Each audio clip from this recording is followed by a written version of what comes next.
దీన్నైతే కటోరా అంటారు. ఏ చిల్లర కొట్లైనా ఎక్కడైనా దొరుకుతుంది. ఇద్దరు మనుషులకు కానీ ముగ్గురికి కానీ కావాలి అనుకున్నప్పుడు ఇట్లా కొద్దిగా వేసుకుంటే చాలు. ఇది రాత్రి అంతా నానబెట్టేసాము అంటే తెల్లారేటప్పటికి బాగా ఇలాగైతే అయిపోతుంది. చూడండి, నేనైతే రాత్రి నానబెట్టేశాను.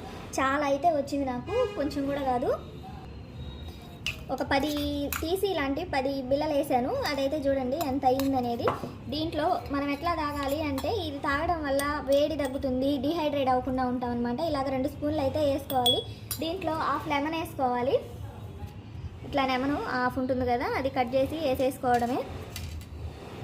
లెమన్ వేసుకున్న తర్వాత సరిపోయినంత సాల్ట్, 4 పుదీనా ఆకులు, కొంచెం మిరియాల పొడి వేసుకొని తాగేయడమే. ఇది చేసి పెట్టుకున్నామా అంటే 2-3 రోజులైనా పాడవకుండా ఉంటుంది. దీంట్లో వాటర్ కలుపుకోవాలి.